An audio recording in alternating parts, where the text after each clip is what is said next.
Hello, football. Hello, football enthusiasts. I'm sorry, football enthusiasts and Manchester United faithful. Maybe I need water. Please gather here. Bruno Fernandes has hailed Carrick. Bruno said, "This first straight win that we have now has taken the mood of the players to the roof." He said their mood is in the roof now, and that is because of the way Carrick came to handle things. He handled things differently, and the players believed in him because his details show that he knows what he's doing. And if you look at that goal, according to Bruno, Bruno said it's a teamwork thing, that is all communicated. And all the games that you see that they have played, they have controlled all the games. That is because Carrick is very detailed. He knows the club inside out, and he knows what it means for players to give their best. So mentally, he gingered them, physically put them to their toes, and he gave responsibilities to all the players.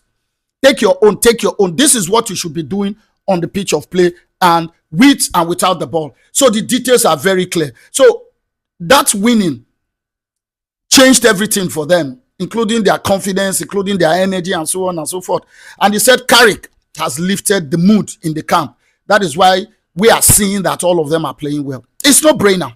All these details came from Bruno. It's no brainer.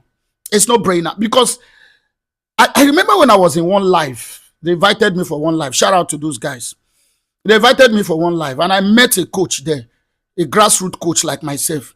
So we were talking, though we didn't agree. He was a supporter of Amorim. I was an anti-Amorim, even though I didn't one day come out to say fire him. I've always said give him the season. Let's see. Why I wanted him to stay throughout the season was because I wanted to see if he has more up his sleeve. You cannot just bring a manager less than one season. You want to fire him. Sometimes ideas take time. So I wanted it stressed. So I was in that live.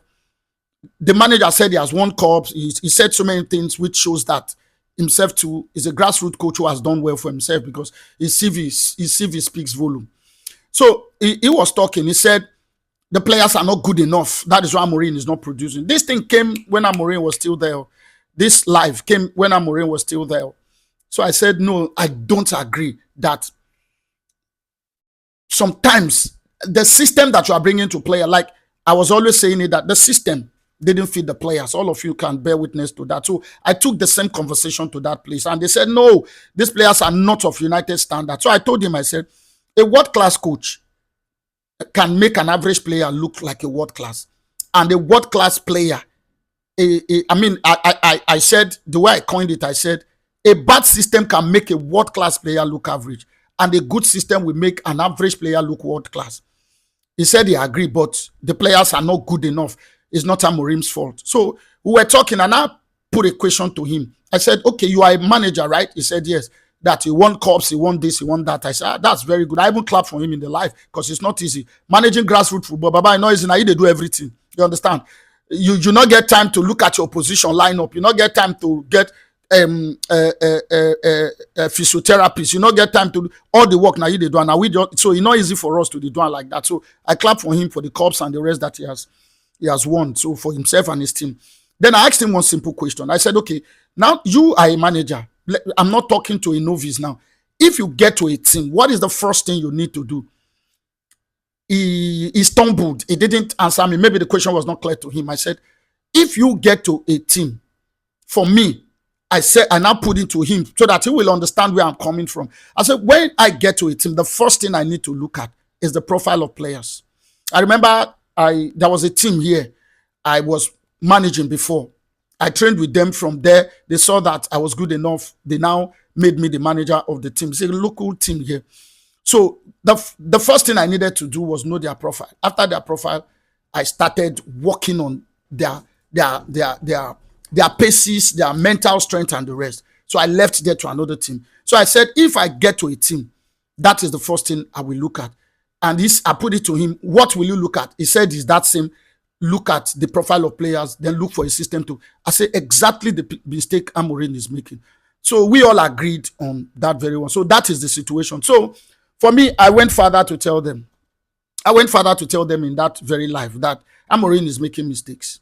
I said it there. Amorim I told them was making mistake in the sense that if you get to a team, the first thing you need to do is to look at the players, look at them, and try to find out what suits those profile of players. You don't just come to a team and start shoving your system through their throats. No, you don't do that. No, you don't do that. Because no system is bad. I keep telling us these things, but not many persons have understood where I'm coming from. No system, read my lips, no system is bad. The problem is, do you have the players to actually play the system the way you want to play it? Because if you come into a club, the first thing is to look at their profile. When you look at their profile, then you look at exactly what will fit their profile, then play to their strength. By the time you do that, trust me, your players will be flying. So one of the greatest undoing of Amorim is that because he's a new manager into the job and he didn't learn from the best, in my opinion, he never learned from the best. Because if he learned from the best, he should know at this level of professionalism that he should not have forced the system into these players.